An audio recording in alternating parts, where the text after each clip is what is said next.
one which is full of this. There, and this is on this side. These are business cards. Okay, Take one you back. want one each? There are, I mean, I used to pick up did you ever do that? You pick up a Bigfoot book or Sasquatch book, and you flip to the pictures, you see all the same pictures they got, and there's a little wee black and white like this, right? And you flip some more, and there's another wee black and white, you go, oh dear. So, this book has big color pictures in 1080 HD. They're all expandable, so you can zoom in, and there's more than 70 at least pictures in the book, because I know I'm afraid that people want to just see them. They want to see them, right? And there's asymmetric structures, there's pre-breaks arches, some of the good ones. Now I know there's a debate about structures, and we'll talk about that a bit. What are they for? And are they really big quarters and boy scouts? I know. So we don't tell people, we don't treat, like I say, we let them look, decide for themselves. So that's really cool if you're interested in that kind of thing. Yes? Is there a root ball in that one on the left? No, I mean, these are both dead logs. This one has a root. It's still in the ground. Now, what I'm asking is, the dead log on the left, the big one, Yeah. is that from that area or was it planted? No, it seemed to be dragged from somewhere else. So you can drive it. So I've got a great photo coming along, in fact, of when we were in the forest, and there's snow everywhere, and we found an imprint of where a giant log was, and it's missing. So there's no snow. You can see frozen leaves under this giant log. So we looked around everywhere, where's this log? We couldn't find it. So they picked up a big giant log, and it's gone. Okay, that's coming. Okay, here we go, moving right along. And the other arches, we've got some of them that are most interesting, are ones that have the hair trigger release. Others will be speaking about that. There's a trigger, and we've accidentally sprung them, boing, and we couldn't even get them back. So we tried. See, let's try to reset the thing. The three of us could not. So they're very clever. They're very well designed. And what could that be for?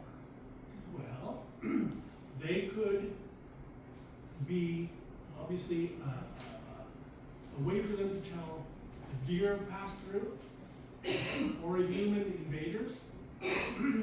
We don't know. Anyway, many of the structures we found are almost exclusively using peeled sticks. And either they pick them up in the forest floor or they peel them themselves, but it's still a lot of extra work to just pick those special sticks. They're all broken, not cut. Again, a lot of work to break those sticks. You can break one, but try breaking a whole bunch. That gets pretty tiring. We picked up some sticks from the bottom of some of these structures, and I used to take them with me, you know, to show people, saying, ask them, see if you can break that, you know, because they're like this thick. Once they get a little bit bigger, about an inch, they get very hard to break. This is one hands. Excuse me. The purpose of them, like I say, it's unclear. We don't know what they are, what they're for. We've found structures right beside animal trails, like 2-3 feet away. And that would be perfect for an ambush, but it's unlikely that a human hunter would have blind so close to an animal trail. I mean, what kind of a hunter would shoot a deer 3 feet away, right? That's not very sporting. Doesn't make a lot of sense. It's possible, but it's a long shot. You know? But structures are a good place to collect eDNA. We're talking about that now. eDNA is you can gather using simple air vacuum suction equipment with a little filter gauze and just save it for later. DNA is the future, I think, of proving Sasquatch conclusively exists. We collect different types of DNA, starting with hair. Hair is easy. You want to put blood, of course. Good luck with that. But you know, structure is a good place to look for hair. The soil underneath, they also have other DNA.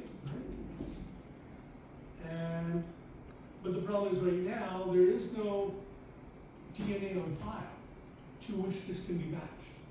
So if you do get a good DNA sample right now, I say hang on to it. After all the crap Melba Kepson went through, I saw your podcast, Steve. all the stuff that she went through and all the crap she had to endure, you might just want to wait until we have more conclusive DNA.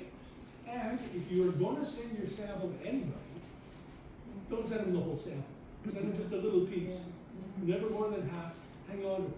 Because they have a funny way of getting lost. Okay, moving right along.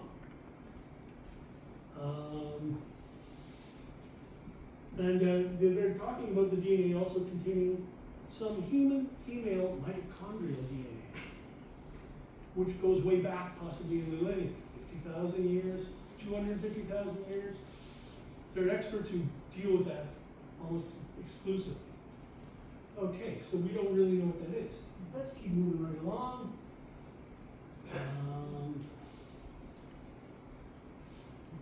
We've got a whole bunch of pictures here of structures, us measuring them, and the things we do. There's one. Again, what kind of function they could possibly serve. Yet, I find it hard to believe that they go all the trouble to do animals in the forest don't have a lot of time for art. So, I always think it's a communication of some kind. It must be some kind of a message. It could be that these things are sometimes territorial markers, or they could be showing the boundary of their territory. Beyond here is danger. Beyond here is humans. Right? Or other things. There could be possibly a number of little possibilities.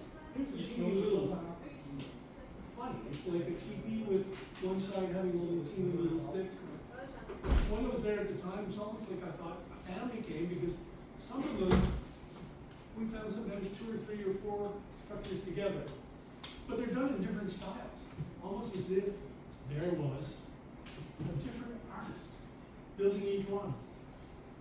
This was built by the alpha male, the dad's structure. This pretty one over here was probably done by a female. It's much more artistic and it's clean.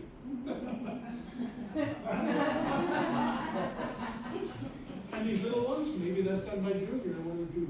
I mean, we don't. Okay. Let's keep moving. These are some of the neat things we found as well. That's the way it was. We didn't touch them. That was the position these bones were found on their travels. Let's see. Another one. What does that mean? Again, right in our path. So we're not sure what these things mean, but we catalog them. I mean, as you say, structures are not bushcraft. They don't function through warmth, as you mentioned, protected from rain, protected from wind, so they're fair as bushcraft. Bushcraft, even the stuff they teach Boy Scouts, is better than that. You know, so it really doesn't make sense. The purpose, again, we don't know, right? One of the things we have to be careful of is cross-contamination when collecting any DNA. So, and also your storage. Technology has to be good. When we collect stuff like that, we have a little kit that each of our members carry. You can just make with them. Most people don't have this stuff. Plastic gloves, plastic tweezers, plastic containers. If you find a hair and don't have a sample kit, actually you are better off using sticks from the forest floor than using your fingers or old tweezers.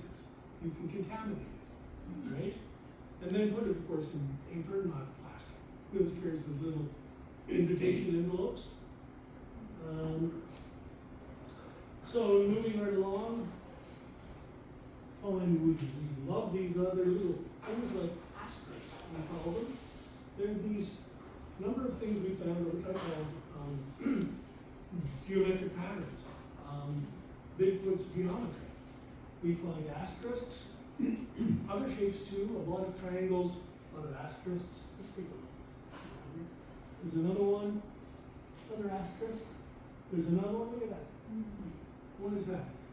I'm aware that an X might be do not enter. Perhaps so, we try to respect that. We do our discs outside, our pebbles, but we never know what they will be. But what do these mean? Maybe that's an X or maybe that's something else.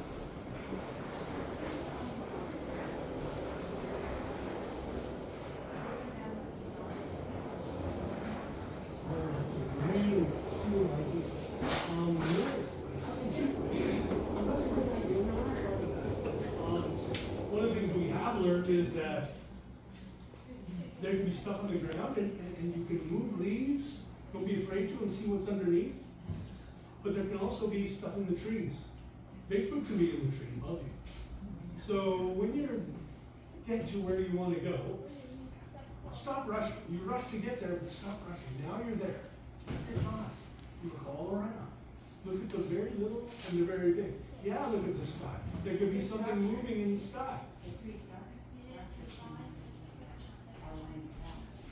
Well, you see, that's also a possibility.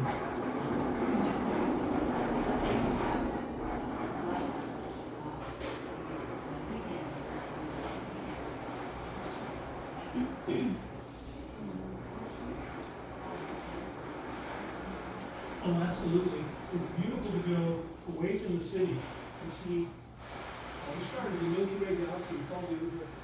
And I want you to think of all that. Absolutely. Okay, moving right along, let's see. Triangles. I love the triangles. We seem to find a lot of triangles. Big ones, little ones. Little triangles made with big sticks. Big triangles made with little sticks.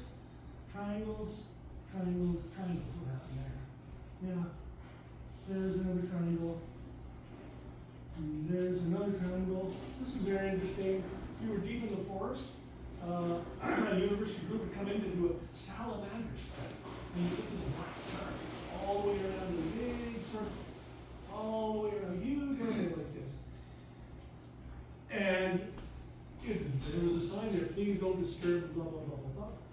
So, and then boom, 3 trees have been knocked on top of it. And there's another triangle. There's our friend's mark, right? Who else would do that? Who else? Okay, there's the book, of course, because of the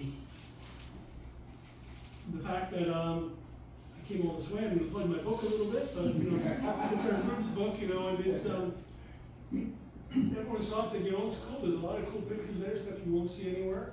We saved a lot of the best for that. That's why I don't have a lot of structured pictures here and arches, this and that, because the book's full.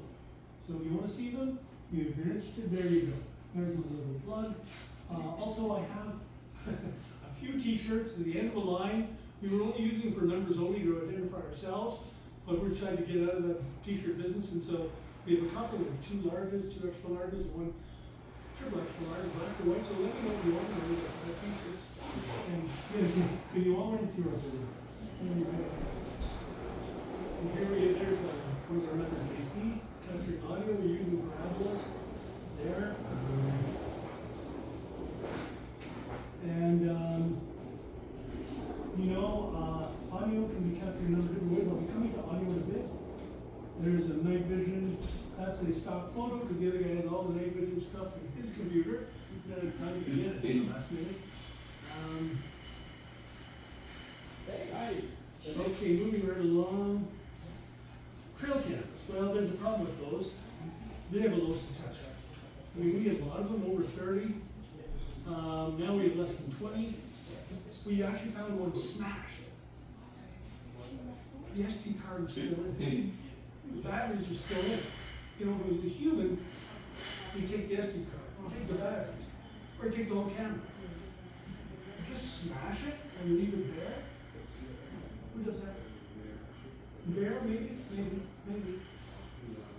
Yeah. The problem is there was no marks on it, it was just flat. Well, we'll do that so we can look on the SD card to see what the last picture was. That would definitely be what we were hoping to find, something that would give us clue, right? So anyway, the important thing is to place the trail cameras carefully. Eye level is not good because what happens at eye level is they're very easy to see. Even for humans, you see them right away. When they're up higher, it's not so likely. When they're down lower, not so likely. We had a member, and I'll be talking about her in a minute. She worked for the MNR, the Algonquin area. And she was in charge of dozens of trail cameras. They were setting them up to look for wolves and lynx and cougars in the winter and stuff like that. And what happened was she got Bigfoot tracks, went right through the area there. So the pictures we cataloged it, and she went back and told her bosses that. She filed a report and said, you gotta change this. You can't say Bigfoot. And this thing was bear prints, okay? Because you don't know, I know what bear prints are. They're not bear prints, so I'm not changing the report. So basically they fired her. So then she came and worked with us. She knew a lot of stuff. And it was amazing because, you know, she really spent decades in the field. So it's really good to have a member, you know, get those odd members who are really skilled. It's awesome. And I was talking about